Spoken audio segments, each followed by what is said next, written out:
Hi everyone, my self Aditya. आज मैं class 12 का एक पोएम है माय मदर एट 66 उसके बारे में हम लोग पढ़ेंगे, वो उसके बारे में देखेंगे। यह पोएम है क्लास 12 का फर्स्ट पोएम है, जिसका राइटर है कमला दास। कमला दास का बॉर्न 1934 में मालाबार इंडिया में हुआ था।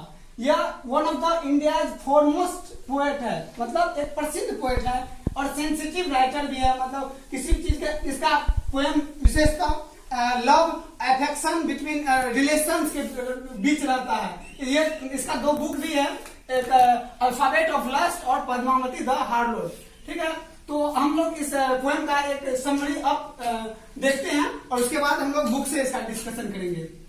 This poem is based on mother's daughter relation and the poet shares her feeling for her mother. यह पोएट जो है एक मदर, यह पोएम एक मदर और डॉटर का रिलेशन पे आधारित है। एक तरह से मदर और डॉटर में किस तरह का लव होता है, बॉन्ड होता है, उस पर आधारित है। और इसमें पोएट जो कमला दास है, वो शेयर करती है अपना फीलिंग्स और फीलिंग शेयर करती है अपनी माँ के प्रति। यह रियल लाइफ इशू है, इसमें separation, sense of loss, pain of loss है। यानी कि किसी हम लोग देखते हैं कि अगर किसी का हम जुदा हो जाते हैं किसी व्यक्ति से, किसी को हम खो देते हैं तो हमें बहुत दुख होता है, हम अपने आप अंदर से बहुत सैड होते हैं। तो इस पोएम में वही है कि वो पोएट को, कमला दास को, अपनी मम्मी को खोने का दुख है।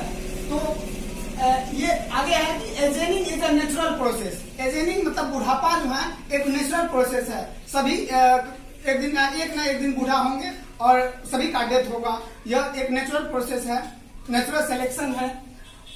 उसके बाद poet looks at her mother face closely and find its like a corps dead body.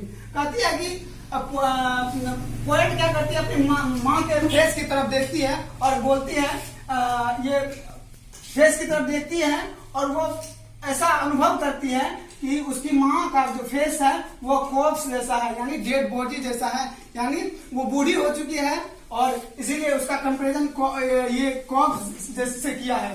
He undergoes pain when she feels that her mother has gone old.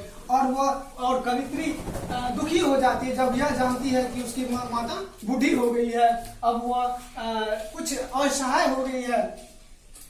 Sees young trees and children who are full of energy and vitality।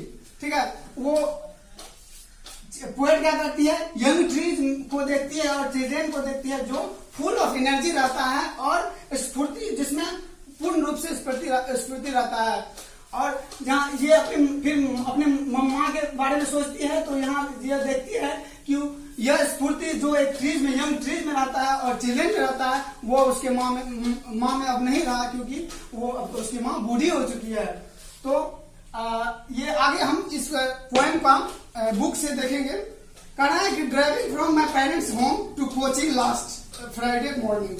Poet क्या करती है, अपने घर से coaching जाती है। Coaching वो जगह जहाँ वो जाती है, जहाँ वो रहती होगी। I saw my mother beside me. और उसके जब वो ड्राइविंग करती रहती है, जब वो जाती रहती है तो उसकी माँ भी उसके साथ ही बैठी रहती है बगल में। Those open mouth her face as like that of a corpse and realise with pain. और वो अपनी माता की ओर देखती है, माँ की ओर देखती है, तो उसे अनुभव होता है कि उसकी मम्मी झपकी ले रही है, यानी कि और झपकी ले रही है और उसका चेहरा पीलापन सा पड़ा हुआ है और शरीर जो है ये शरीर डेड बॉडी जैसा दिख रहा है।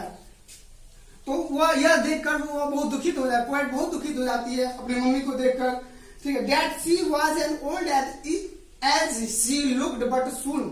ठीक है, वो ऐसा ये सोचती है कि अब मेरी माँ बूढ़ी हो गई है, एक तरह ये बूढ़ी होने की ओर चली है। Put that thought away and looked out a young trees sprinting the। और क्या करती है, इस थॉट को रोकने के लिए, जब वह यह सोचती है कि मेरी मम्मी बूढ़ी हो गई है तो उन्हें दुख होता है, लेकिन वह इस थॉट को इग्नोर करते हुए वो बाहर की दुनिया की ओर देखती है कि एक यंग ट्रीज स्प्रिंटिंग है, जो है एक यंग ट्रीज स्प्रिंटिंग मतलब होता है रेस कर रहा है, दौड़ रहा है। जब हम गाड़ी वैन पे बैठे रहते हैं तो ऐसा हम लोग को अनुभूति होता है कि ट्रीज जो है रेस कर रहा है और मेरी चिल्ड्रन स्प्लीनिंग, और चिल्ड्रन जो है वो खुशी से झूम रहे हैं, एनर्जेटिक है। Out of their homes but after the airport security check. फिर उसके बाद ये सब देखते हुए, ये सब नजारा देखते हुए जब पोएट एयरपोर्ट के पास पहुंचती है और वहां उसका सिक्योरिटी चेक होता है, जो स्टैंडिंग अ फ्यू यार्ड्स, कुछ गज, कुछ दूरी में वो खड़ी रहती है। I looked again at her one page, और पुनः कवित्री अपने मम्मी को देखती है तो उसे ऐसा अनुभव होता है कि उसकी मम्मी का जो है सो एक पीलापन, बहुत पीलापन, शरीर पीलापन सा पड़ा है, और क्योंकि उसकी मम्मी बूढ़ी है। As a late winter's moon, और वो अपनी मम्मी का जो है जो फेस का कंपेयर करती है विंटर्स मून जैसा, एंड फेल्ट दैट ओल्ड, और वो कहती है कि ऐसा अनुभूति करा रहा है कि मेरी मम्मी बूढ़ी हो गई है। फैमिलियर एक माई चाइल्डहुड फेयर, और यह चीज उसको एक तरह से डराती है, उसको बहुत ज्यादा डर होता है इस बात की कि मेरी मम्मी बूढ़ी हो गई है। But all I said was see you soon amma, और फिर तब पर भी वो इन सब चीज को इग्नोर करते हुए कहती है कि अम्मा मैं फिर आऊंगा, मैं फिर आऊंगी और मैं फिर मिलूंगी आपसे, मैं फिर आपको देखूंगी। All I did was a smile and a smile. इतना कुछ, इतना दुख होने के बावजूद भी कवित्री कमला दास हंसती है और हंसते हंसते चली जाती है। तो हम इस पोएम में माय मदर एट 66 में देखे कि किस एक तरह से किस एक मदर और डॉटर के बीच किस तरह से एक लव है, अफेक्शन है, और उसमें उसका एक ब्यौरा देती है कमला दास, बताती है कि वो अपने मदर को किस तरह से बूढ़ी है और वो दुखी है वो अपने मदर को सोचकर। Thank you.